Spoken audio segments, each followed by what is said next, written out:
Hello everyone, आज चाहिँ मैले मम्मीलाई चाहिँ नातो ट्राई गर्न पठाउँदैछु अनि मम्मीलाई हेर मम्मीको रियाक्सन कस्तो हुन्छ। खाइसकेपछि अब मैले चाहिँ यसमा नातामा आएको सोया सस राख्छु। बाबुले पनि खाने भएर चाहिँ मैले त्यसमा आएको मस्टर्डको पेस्ट चाहिँ हाल्दिनँ, सोया सस मात्रै हालेर चाहिँ मैले त्यसलाई मिक्स गर्छु।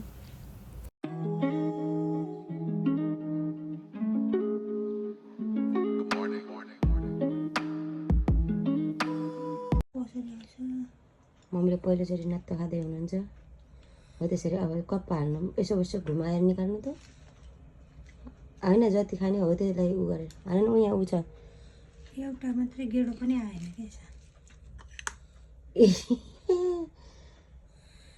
यो जापानको लौरा खाना भन्छ। अब कपा मुखमा हाल्नु त, मुखमा हाल्नु कपा।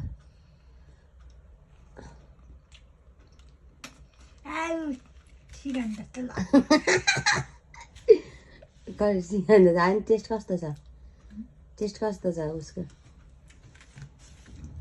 यति यसले खाने त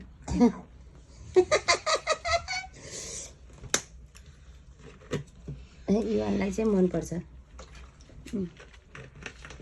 युवानले खाएर देखायो रे, ऊ यसरी खाने आमा हेर्नु, कप्पा हाल्ने चपाएर खाउँदैन। ऊ जापानिजहरूले चाहिँ